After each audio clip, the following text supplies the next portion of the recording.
Welcome! I'm Johan Nilsson. And I'm Lincoln Murphy. And this is Impact Weekly.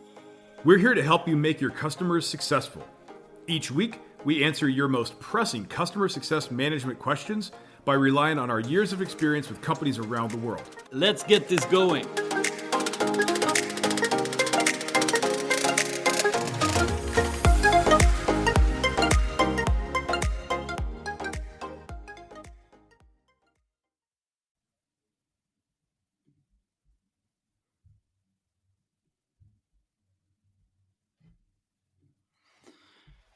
Hello, welcome back to Impact Weekly. Another week, another question. So great to have you. This is a good question. I'll get into it directly here, Lincoln. Hey, Johan, Lincoln, I'm swamped over here. We're running around, putting out fires, barely holding on to customers. But we also know we should be planning for the long term. How do I even balance that? Okay. You can really feel that person. I've seen this happening, and I met this person a lot of times. It's reality, right? For sure. I mean, you can feel the energy coming from that question. Yes. Yeah, there's a lot going on there. Definitely. And I think this is what we love with this podcast, is to get these real life situations that you deal with when you're working in customer success, and help you navigate that basically, and get through it, and improve and find the next things. So I think it's a great question, and I think we have some good input to help this person. For sure. I mean, I think, one thing that we like to do on this pod is kind of maybe take a step back and kind of read between the lines, or kind of, try to figure out what's really going on with this person and the question that they're asking. I'm just looking at the question again, and, putting out fires and barely holding on to customers. There's a lot to unpack just in that part of it. And then, of course, just the understanding that this person has that they need to be thinking long term. Right. And in this case, I'm not sure what long term means. It may literally just be the difference between sort of being in reactive mode constantly and being able to make the switch to being a little bit more proactive. So we're not even talking long term in terms of long term planning for the next year, or maybe not even the next quarter. This could literally just be anything longer than just trying to save a customer that's on their way out the door. So that's a really interesting aspect of this that I think we have a lot of experience with, and we can really talk about. Exactly. And maybe also from in theory, you should only be working long term and only working proactive, right? But I think that's why this is also important to bring this question up, is because reality is usually quite different from theory, right? Yeah, I mean, exactly. I mean, reality is messy. This question just perfectly describes obviously the reality of this person asking it, but the reality of so many customer success heads of customer success, but also CSMs that are in this with their book of business or with their portfolio of customers. And I think a lot of times people don't like to talk about this. You're not going to get somebody going on stage at an event talking about how they're struggling, right? The only thing we ever hear about is the good stuff. And not that there's, there's nothing wrong with that. We want to hear the success stories. We want to hear, of course, all of that. But when you're in the middle of it, we kind of want to hear how did it, at the very least, how did you get out of this mess? And I think, by the way, we're recording this after Impact Day 2023, which was amazing. And one of the few events where you actually hear from people who have actually been there, done that, and talk about how they got out of these types of messes. And I think that's such a unique thing. But what in this case, let's I think we should focus on, because they in this question they talk about barely holding on to customers. So I think there's a retention aspect here Yes. that at least we can just kind of take that angle with this and say everything they're talking about in terms of the short term, but also the long term thinking is probably around retaining customers. Right. Okay, so again, there may be more to this question, but we can really only focus on one aspect of it. And I think that's the thing to key in on here is I have customers that have one foot out the door and I need, scrambling to save them. At the same time, I know that I'm probably dropping the ball with with other customers who, they're not on fire. Yeah. So and that's a vicious cycle, right? Because then those customers that you're dropping the ball on, they will be the ones, having the one foot out of the door or even canceling on you 6 months down the road. Absolutely. So, yeah. I mean, you said it. That's it. It's a vicious cycle. We have to break out of that cycle. Yeah. I don't think anybody thinks that we don't need to break out of that cycle. I think the big question is, okay, how? Yes. Right. So we go back to the question of how do I deal with this? And so I think that let's just start there. We know the reasons that we need to do this, right? We know the reasons we need to take a step back. We know that working only on the edge, I guess let's talk about it for a second. Working only on the edge, where we're only dealing with customers that are on their way out. We're trying to save customers. That's not really customer success, right? That's something. It's, and I'm not saying that you're not working hard doing that, but I mean, that's not really customer success. Just trying to save customers once they get to the point of churn. And it's also what we refer to in Impact Academy as a low percentage activity. Right. It's not always super successful, yet some companies, a lot of their CSMs spend a lot of their time, sometimes most of their time, just trying to save those customers. And the results from that are not great. No. Right. And it sometimes it's even not only just the CSMs. They kind of throw the sink at it to get if because an important customer cancels the agreement, everybody's on it. They try to. I mean, the amount of time you spend there, not only it's a low percentage activity, but I mean, I sometimes companies spend a lot of time. CSMs, maybe product gets involved. Someone from the leadership team, and it's like a big task force trying to get that customer back. So it can be really a drain on resources as well. I mean, just to take it a step further, so what ends up happening oftentimes is, again, we put that task force, put all these resources, then we offer discounts or some other concession to keep the customer, and 6 months later they cancel because all the promises we made or all the concessions we gave was not enough.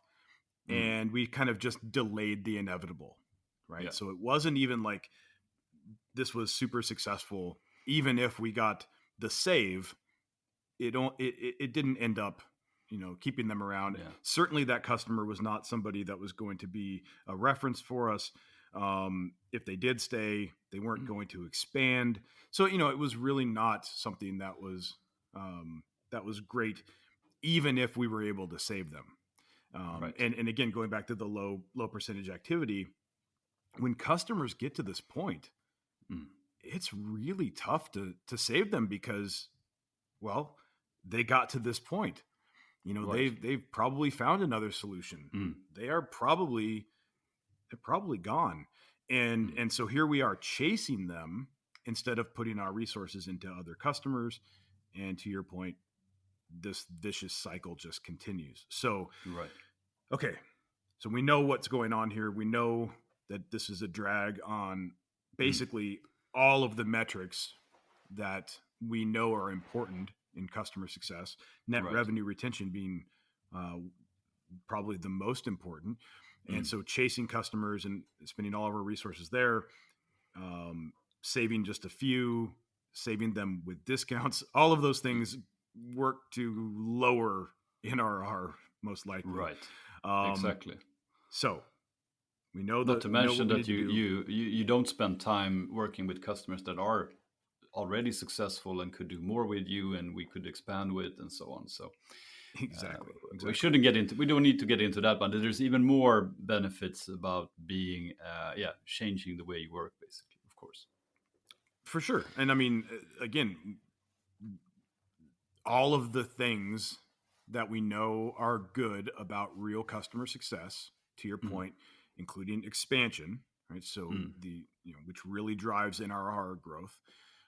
You can't do that when you have your resources dedicated to trying to save customers. So Right. it's going to impact all of the KPIs, all of the metrics that matter to us in customer success. And then, of course, it's going to impact the metrics that matter to your management and your leadership when they look at, is customer success adding value to the company or not? And so, this is like a systemic issue. And so we need to make sure that we can take a step back, come up with some very real ideas here on how to get out of this mess. Yeah. So maybe we should dig into that a little bit now. So we are, if we take this question, the person I'm asking the question, he or she feels swamped. What is where they are right now? How can we? What is the first thing to do here? Well, to me, and when I am presented with this situation, we really have to get a handle on what's going on. So I want to kind of audit the activities. Right. I want to know when we say, our CSMs are spending time trying to save customers, or however we end up phrasing that, but essentially that's what we're doing. Well, I want to dig into that. I want to know what that means. Yes. Because a lot of times we say things, but we don't really understand what that truly means. We don't understand the person hours that are associated with these activities.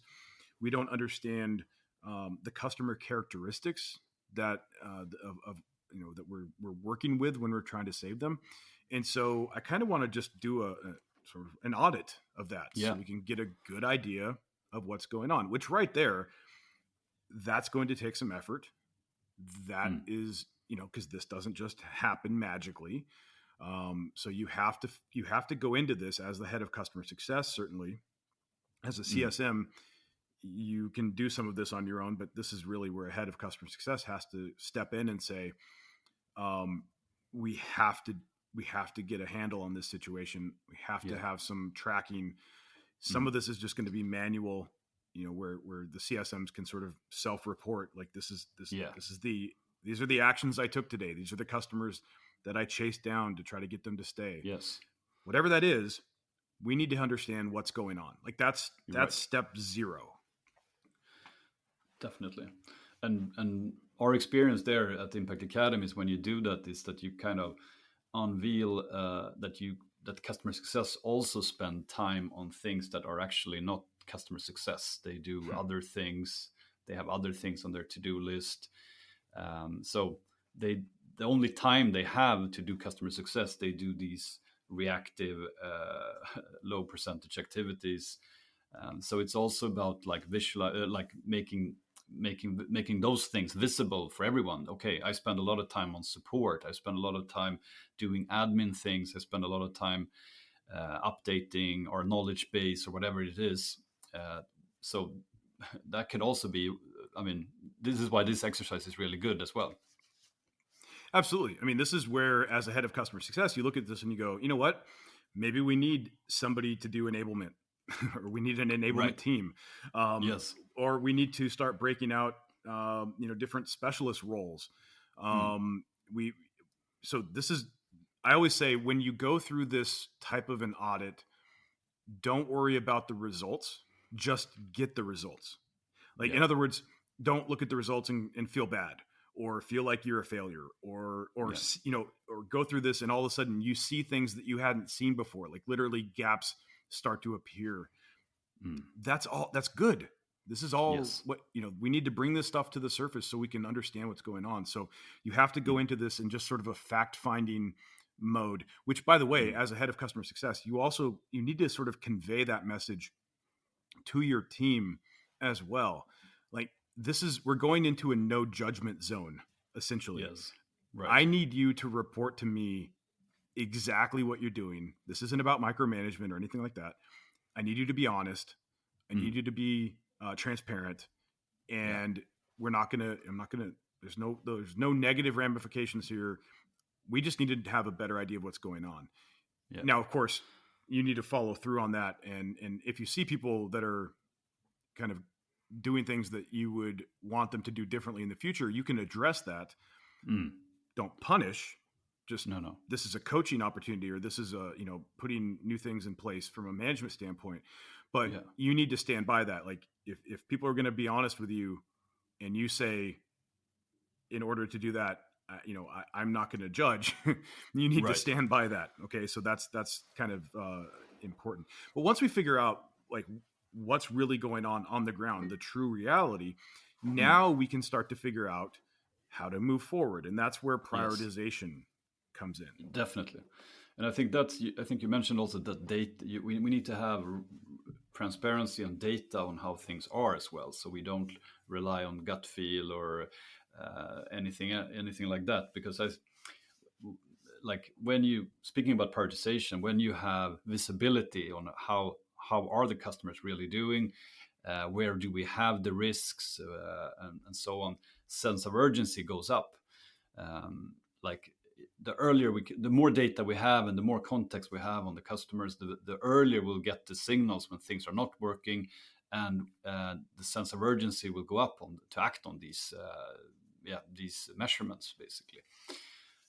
Because like in the example we started with, like these low percentage activities of kind of like winning back or turning around a canceled agreement, the sense of urgency is really high there because the customers actually cancel the agreement.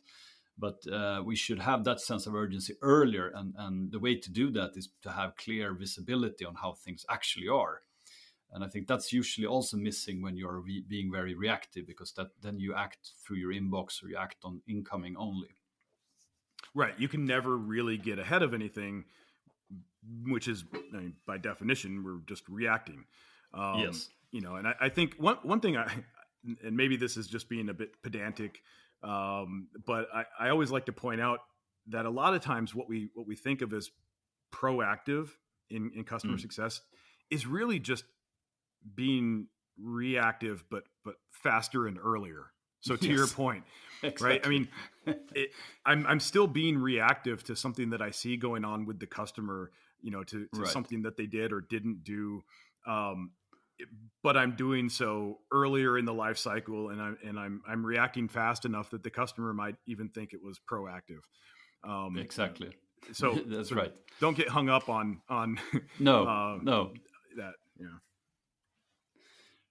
Well, that's a great point. So prioritization, I think, is really key here as well. And following that, so we talked about making this audit, getting clear on priorities. Anything else we should talk about to help this person get to where they want to be? Well, I mean, so once you have an understanding of sort of the reality on the ground, and then you start looking at different ways to prioritize, or one way that I like to look at is actually, because I think sometimes we can get overwhelmed with trying to prioritize things. It's like, well, how do I weight different things? Okay, so let's just take a different approach. What can you deprioritize? Yes. So I think when we take that approach, it actually is like sometimes really obvious. And especially after you've gone through the audit, you could look at this and go, you know what? I have CSMs across the board that are spending a lot of person hours chasing customers that all share these characteristics, or that all came in off of this one campaign we ran a year ago. and none of those customers we've been able to save. So if I'm looking for something to deprioritize, I'm going to say, this may sound sort of, this, I don't know, sacrilegious when it comes to customer success, what I'm about to say, but those customers that, fit that criteria to deprioritize, we may, they're customers that we'll just let go, that we probably shouldn't have signed them in the first place. Perhaps they're a bad fit. They don't have success potential. They were overpromised something, that we now realize we couldn't do. We wouldn't do that with any new customers coming in, but they came in at a time when we were making these promises we couldn't keep. So there's nothing we can do to save them. So for this cohort of customers, we are going to deprioritize them. We're going to let them naturally churn, and we're going to take our CSMs and their limited resources, which is time generally, right? And we're going to put them on other higher percentage activities, things that we can help customers earlier in the life cycle be successful. Yes. And that's not an easy thing to do, to say, look, we may have some customers that we kind of have to let naturally, just attrition happen. But given the reality on the ground, given the resources we have, I'm going to have to make some tough decisions. Yeah. And so again, we're not looking at how to prioritize everything, but what we are looking at is right now, what can we deprioritize? And so those are some of the patterns that you can look for. And we go into a lot more detail on this in our retention program. Yeah. That's coming up. If you're listening to this when it first comes out, our retention program starts next week. But whether you do anything with us in Impact Academy or not, this is kind of what you need to think about. Like what criteria can you use to deprioritize certain things? Because when you deprioritize something, now you can prioritize something else. And that's kind of how we have to take a look at things. So that's the way that we like to look at it, rather than trying to just come in and create some, really grand prioritization scheme that ultimately won't work. No. It needs to work in practice. That's the key here, through the podcast, right? And I think also to touch on, because say that you've been working for a long period of time now, being this more reactive mode, you also, when you have to also realize proactive mode, or doing that kind of work, it's a little bit different as well. And we go through this in depth in our retention program. But maybe we should just mention a few things there as well. That reactive, then it's the customer triggers you to do something. Usually it's like they send an email or they contact you in some way. But proactive, it's also a mind shift if you haven't been used working that way as well.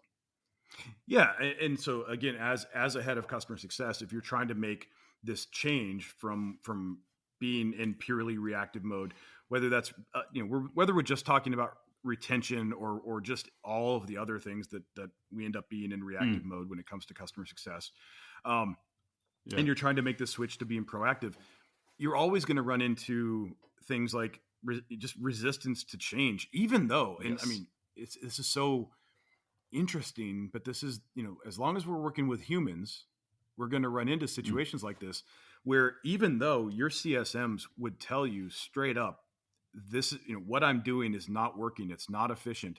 I'm stressed out. When you come in and say, all right, well, let's change the way we do things, you're going to run into resistance. Even though everybody agrees that this change needs to happen, right? Because change is hard, change is scary. And so just go into it knowing that, and sort of acknowledge that, and make sure that everybody feels heard. So you're leading with empathy, right? You're coming in, you're recognizing that change is difficult. So by coming in and doing, the deprioritization method, you're not coming in and making this massive change. You're just saying, look, we're going to deprioritize these customers, and so we can shift our focus over to these activities. And that's not this monolithic, huge change that's just going to disrupt everything. that's something that is going to be more positively received, I think. And so you're going to have that a little bit less resistance. And then something you see a lot that you talk about a lot is the skill gaps that come up. Yes. So if you all of a sudden now needs to or start doing proactive actions and want to reach out to customers and talk about their goals and maybe talk to new stakeholders and so on, we see that sometimes there is a resistance there in the team to do that because they feel like it's a confidence gap as well in some cases, like this objective confidence we talk about. So I think if you're head of customer success, you need to also work with your team to have the skills and the objective confidence to go into proactive action mode and be able to really drive that part as well. Yeah, and I think so. The objective confidence thing is huge. And by the way, that's actually we talk about that. So we talk about objective confidence in our customer success fundamentals course that we've just released, which is free. Yeah, which is free. So if you haven't taken that yet, sign up, take it. And because objective confidence is just this really awesome framework that empowers CSMs. And I think it's great for everybody, CSMs especially, because when you have changes that are happening in your day to day, that can start to eat away at your confidence, at what we call your subjective confidence. Because again, change is hard. We're human, and so what we want to do is by having the objective confidence as a framework that we can use, it just gives the CSM something to rely on while there is some change happening, that, you know what, I do belong here. I do know what I'm talking about. You know, I'm good enough. You know, all these things that the objective confidence can help. And of course, when your CSMs are confident, that confidence is transferred to the customer. So this is all really important. But one thing that I think I want to make sure that we talk about kind of before we wrap up and give some practical tips on how to, you know, just on how to take everything we've talked about here and put it into practice, is there is a very real possibility that people, even though trying to win back customers or trying to save customers, even though these are low percentage activities, yes, the reality is sometimes it works. Okay. Now, as we've talked about, it works. It works so little of the time that it's not really worth it. But in the moment, it sometimes does work, and so it feels good, right? So if you have 10 customers you're trying to save, and you end up saving one customer, and that's the thing that you've been tasked with, and maybe that's the thing that your head of customer success is you know, sort of measuring you on right now, and as a head of customer success, you're putting this pressure on your CSMs to hit these numbers, and you know, every once in a while they do, and that's what you celebrate. When we start focusing on other more proactive things, there may not be these very obvious things to celebrate, and like the dopamine hit that you get is not there anymore. And you know, and so you know, it's hard to break these cycles when we're not taking into consideration, again, that literally the humanity of the people that we're asking to make these changes. So when you go into that proactive mode, we need to celebrate moving customers through progress milestones. We need to celebrate, right? So your CSM just moved a customer through this progress milestone. Yeah. It has no upsell associated with it, right? It has no, you know, we didn't get an NPS survey out of it. We didn't get anything else except the CSM did one really important thing, and that was move the customer from, you know, maybe one life cycle stage to another, or through a progress milestone. That needs to be celebrated. Yes. I think that's awesome. That's huge. And to do that, you need visibility, and you need to have good measurements to see this. I think that's also part of the issue here, that when you see that and you see that you move a customer forward and they have progress and they achieve more with your platform and they hit their goals, if you have visibility of that, it's very easy to celebrate it. But if you don't, it's below the surface and no one notices. Right. And by the way, that's what a good CSM software platform will do for you. Johan is way too I'm a little bit biased there. Humble. But, he won't say it. Check out Start Deliver. Yes. No, but you need it. You need a system. No, that you can need give it. That visibility. And I've been a user of this, and I've seen this the change you get when you have real visibility. Like anything, like it's my runner watch, right? When I go for a run, I see how I do, and that keeps me both engaged and I like to hit my like the time I set out for myself. So it's similar. It's similar for us in customer success as well. Yeah. But super. So should we wrap this up with our three main takeaways from the question? Yes, let's do it.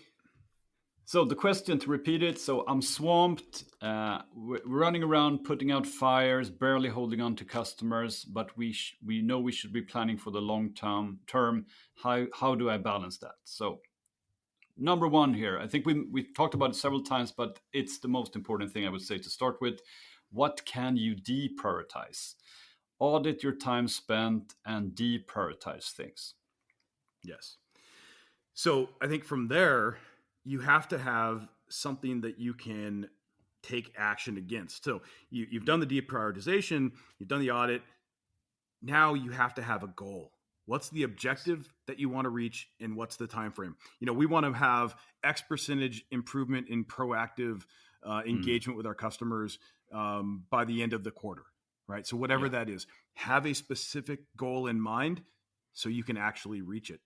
And number three here, last but not least, make sure when you now have more time for your proactive actions, make sure that those actions have real impact. And to wrap up also, if you're listening live to this one, on the 25th of September, our Impact Academy retention program kicks off, where we go deeper into these things, especially how to work more proactively and what type of actions you do to get real impact. So sign up for that, and see you all soon. Hey, thanks for listening. Do you want to bring your customer success to the next level? Check out Impact Academy. We have training programs for customer success managers and for leaders in customer success.